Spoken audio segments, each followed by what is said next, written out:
Labadiena, dabar mes panagrinėsim ir parašysim pirmą programėlę architektūrai, kuri vadinasi X8664. Kartais rašo 86X64, įvairių yra žymėjimų. Bet čia būtų ta architektūra, kuri praktiškai dabar visuose Intel ir AMD procesoriuose realizuojama ir bet kuris praktiškai notebookas, aišku, ten išskyrus Obuoliuko, Apple, bet kuris personalinis kompiuteris, vėlgi išskyrus Obuoliuko ir gal vienos kitos firmos, visi iš esmės paremti būtent šitą architektūrą. Kaip matot, ji gimė gana seniai, jau praėjo 22 metai, bet kadangi ji yra 64 bitų, tai tam, kad pilnai baigtųsi jos potencialas, tai dar laiko turi praeiti labai nemažai, nes kompiuteriai, kurie neužteks 64 bitų erdvės, tai nėra aišku, kada mes juos sulauksim. Taip, mes ilgai apie istoriją nešnekėsim, tam, kad pasimokyti šitos programuoti tos architektūros būtent mūsų nagrinėjimo Linux sistemoje. Ubuntu taip yra nemokama knygelė, kurią galima atsisiųsti pas save ir skaityti, ir netgi ją galima modifikuoti, taip išversti lietuvių kalbą.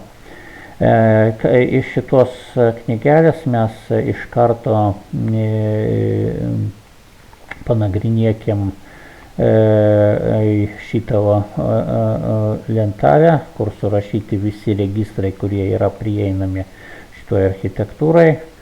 Jūs dalį tos lentelės matėt prieš tai buvusiam filmuke, čia, pavyzdžiui, AX, BX, CX, tai čia praktiškai tas senelis ar prosenelis šito procesoriaus, kuris buvo sukurtas 78 metais Intelio. Taip, čia dalis tos architektūros šiek tiek matosi, taip. Ne dalis, o visi praktiškai procesoriai, registrai matosi, segmentinį čia tik tai nesimato šitoje lentelėje.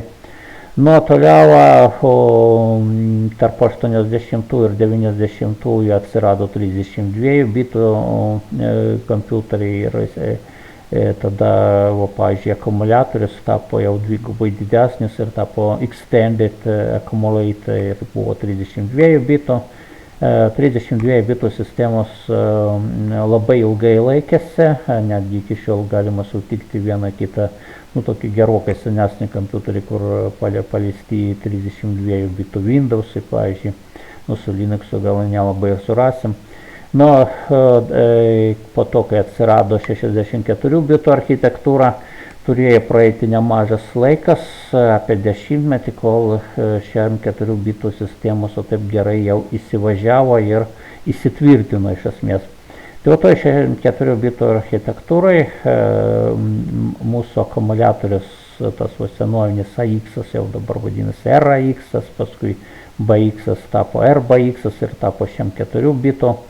Toliau papildomai atsirado registrų, kurių nebuvo nei 16, nei 32 bitų architektūrai, tai būtų R8, R9 ir taip toliau R15. Ir atkreipti dėmesį iš esmės, kad galima prieiti prie žemesnių dalių šitų registrų, ta prasme, jeigu jums reikia jaunesnių 32 bitų iš R10, jūs galite rašyti R10D, jeigu reikia 16 bitų, tai R10V, ir jeigu jauniausia baito reikia R10B, o taip prieinama prie atskiros dalies šitų registrų.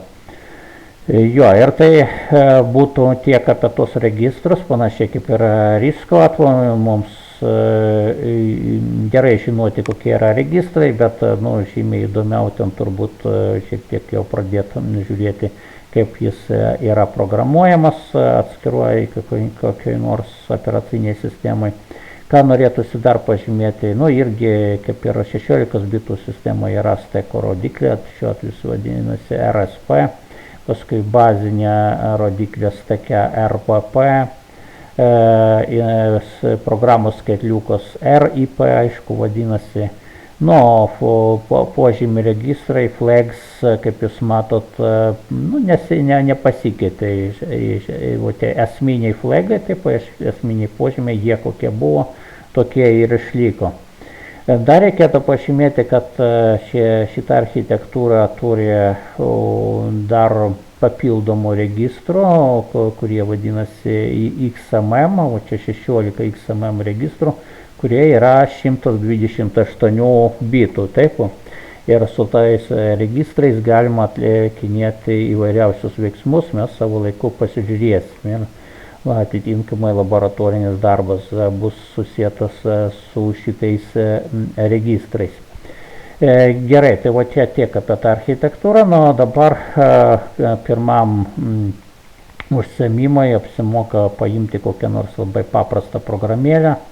Šiuo atveju mes nerašysim labus, mes šiek tiek sudėtingesnę programėlę panagrinėsim. Čia example1.s. Paprastai čia aš rašau .s, formaliai labai dažnai rašo ne plėtinį S, o ASM. Atidarykime mes, pavyzdžiui, su Pluma šitą kodą. Čia viršuje parašyta, ką daro mūsų programėlė angliškai, aišku, čia šitos programėlės kodas yra pusiau mano, pusiau DAI kodas, didesnė dalis mano DAI padėjo surašyti tvarkingai komentarus. Tokį dalyką gerą padarė, paskui aš vieną kitą komentarą pataisiau, papildžiau.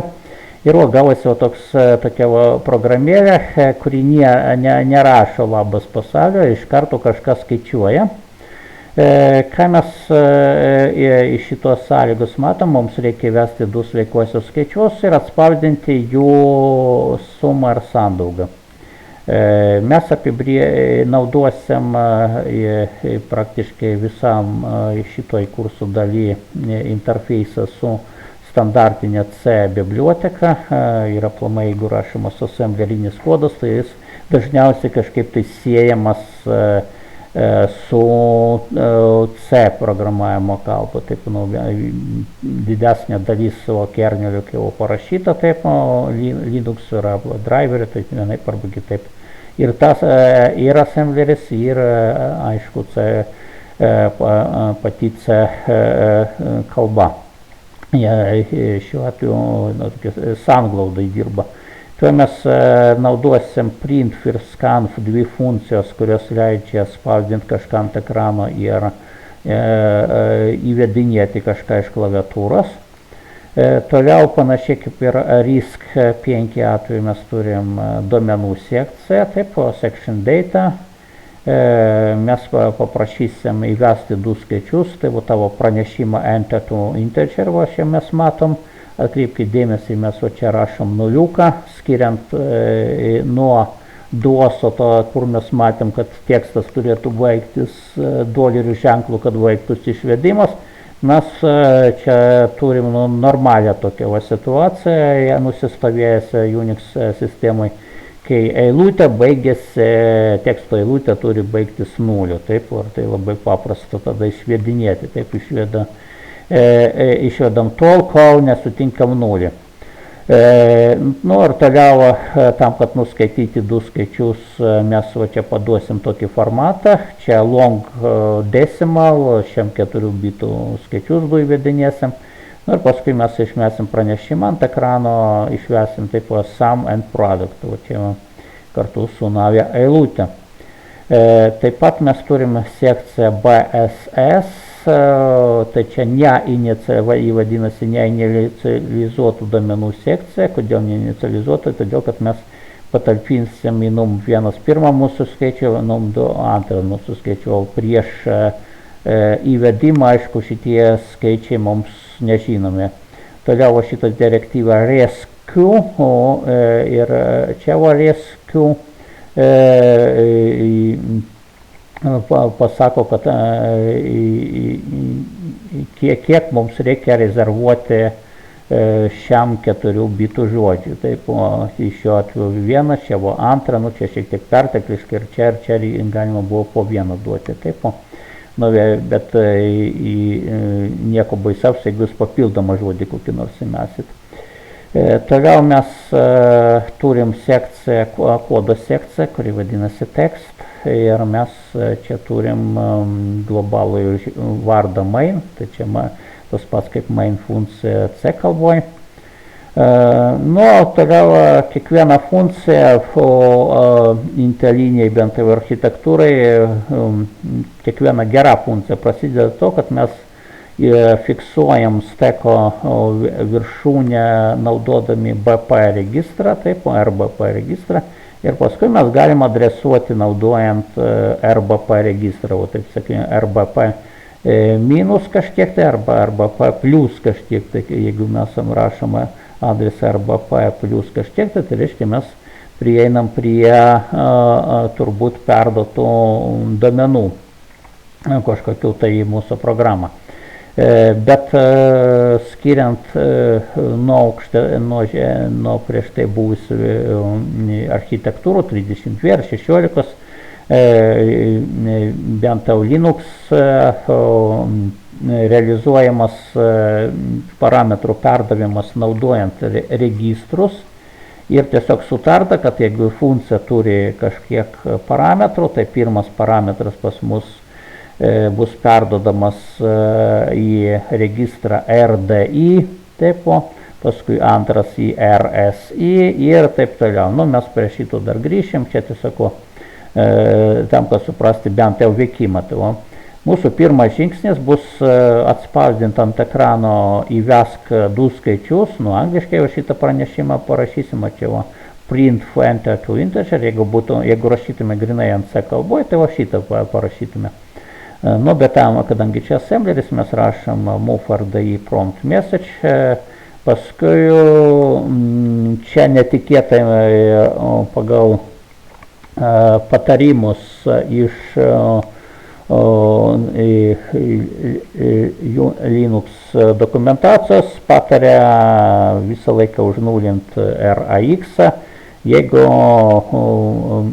mes nenaudojam kokį nors ten floppy point registrų. Taip, tai prieš kviečiam šitą funkciją print, tai apsimoka šitą RAX užnulinti. Jeigu neužnulinsit, gal nieko ten baisaus neatsitiks, bet greičiausiai jisai šiuo atveju kažkiek tai kerniojas šitokį dalyką žiūrės, taip, branduolys. Tiksliai negaliu pakomentuoti, tiesiog laikykimės gerų manierų. Toliau scanf, jeigu būtų C kalba, mes parašytume šitą eilutę, kuri įveda tos 2 skaičius. Šiuo atveju mums reikia paduoti į funkciją scanf 3 argumentus. Pirmas argumentas tai būtų tiesiog šitos eilutės adresas. Tai čia mes matom move RDI scanf FMT. Paskui antras, trečias argumentai turi būti adresai, nes čia žiūrėkit, čia pas mus rodiklė, taip, tai čia turi būti adresas tos pirmos skaičiaus, adresas antros skaičiaus. Ir vėl XOR RAX su savim, tai čia užnulinam ir kviečiam scanfą. Ką mums padarys scanfas? Scanfas iš esmės patalpins iš čia pirmą mūsų skaičių, čia antrą mūsų skaičių įvestą. Po to, kai šitas suveiks, mes ką padarysim? Mes pabandysim surasti sumą sandaugą. Tai R12 mes kraunam pirmą skaičių, į registrą R13 antrą. Paskui mes į RSI patalpinam į R12 ir pridedam prie RSI 13, jau gausis RSI kas toks suma šitų skaičių. RDX patalpinam R12 ir padauginam iš R13 ir dabar RDX taps sandauga šitų dviejų skaičių. O toliau mums reikia atspausdinti šitą eilutės, kokia yra suma, kokia yra sandauga. Tai šiuo atveju, kiek čia pas mus 1, 2, 3, vėl 3 argumentai, tai RDI turėsim patalpinti adresą formato eilutės. O toliau, jeigu jūs pastebėt, RSI ir RDX jau iš karto turi viską, ką reikia turėti, nes štai čia RSI buvo paskaičiuota suma, o RDX jau sandauga, tai mums papildomų priskirimų čia nereikia. RX užtulinam, kviečiam printfą ir mūsų printfas išveso tos rezultatus. Toliau mes užbaiginėjam mūsų programėlę. RAX užnulinam, čia tas pats, kaip būtų return 0 tipo analogas. Toliau, kadangi mes čia atlikom veiksmą su BP tipo, jis buvo išsaugotas steke, už BP tai išsaugotam BP ir jis buvo pakeistas su šitą eilutę. Tai va šitą leave eilutę iš esmės atstatys mūsų steką, taip, kokiu būdu jį į RSP patalpins va šitą išsaugotą reikšmę ir BP, kuri ten yra, ir paskui atstatys patį BP, RBP. Dabar kaip sukompiliuoti šitą programėlę, tai mes turim rašyti dvi tokias komandas, bandom šitą padaryti, kurioje vietoje čia mes esam. Taip, čia pas mus dar veikia DOSBox'as, jį reikia uždaryti, taip, užsidarė DOSBox'as ir dabar mūsų šitą programėlę kompiliuosim, nukopijuokim šitą eilutę, Ctrl-Shift-V. Mes naudosim NASM kompiliatorių, toj knygoj, kur aš rodžiau, naudojamas JASM kompiliatorius, jie labai panašus, tai jūs galite ir knygelę tą laisvai skaityti ir naudoti. Čia kas štai čia parašyta, čia -F, tai kokio formato objektinį failą mes sukursim, čia ELF64 yra toks Linuxinis vykdomojo failo formatas objektinio kodo, tiksliau, ir paskui čia ką mes kompiliuosim ir kaip vadinsis mūsų išves pats failas, pats objektinis failas. O -G opcija iš esmės leidžia įtraukti šitas eilutės, kurias mato tekste, į patį failą, ir jeigu mes norėtume paskui tikrinti mūsų programą, debuginti ją su kokia nors debugerė, vėlgi kitą kartą mes pasižiūrėsim, tai va, čia ta -G opcija labai naudinga, taip. Tai aš va šitą paspaudžiu, matot, akimirksniu susikompiliavo, netgi niekas nieko nepajuto. Ir paskutinis veiksmas, va šitą, tai Ctrl-Shift-V ir Enter. Čia šiek tiek pas mus keikėsi mūsų GNU-C kompiliatorius, jis sako, kad čia steko tarsi kaip nerado, ir dar jis prisikabina prie štai šito užrašė NoPy. Reikalas tas, kad ant šiandieninių Linuxų reikalauja, kad kodas, kurį mes kraunam, galėtų būti slenkamas pagal visą adreso erdvę tvarkingai, taip, ten yra tokia flat memory model, taip, ir praktiškai bet kur aš užkraunu, vis tiek programa turėtų veikti. Tai šiuo atveju mes tokios galimybės nesuteikiam, nes pas mus tam, kad tai būtų, reikia specialaus į šitų kintamųjų adresavimo, tai vietoj to mes NoPy parašėm, bet mums iš karto kompiliatorius rašo, kad kituose versijose tokių gerybių mums ponas linkeris neleis. Čia toks perimas vyksta prie programų, kurios turėtų būti slenkamos pagal visą adreso erdvę. Mes turėjom gauti X1 mūsų programėlę, mes ją galim paleisti, va čia va X1, čia rašom kokią nors 25, čia rašom kokią nors 45, nu ir matom sumas 70 ir nesunkiai galit pasižiūrėti, ar tiesa, kad čia 1125, 1125 kem 5 kart kem 5, taip, nu, bet turbūt tai nesudarys jums ypatingus problemas, taip, patikrinti. Štai čia tiek iš šito filmuko, be abejo mes dar prie tokių programėlių kažkiek tai pasidėsim ir dar daugiau komentarų atsiras, nu, bet kadangi čia pirmoji programa, tai nebūtinai viskas turi būti suprantama, tai kai kurios detalės gal šiek tiek gali neraminti jūsų, bet nu, bendra eiga maždaug kokiam, ir jūs parašot programėlę, paskui kompiliuojat su NASMu tokiu būdu ir su GCC sujungiat į vieną krūvą.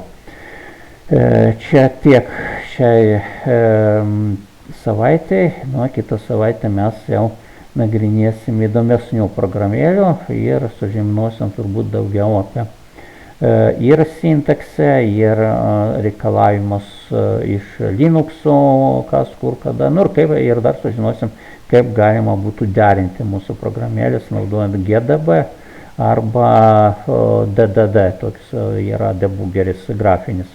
Ačiū uždėmesi.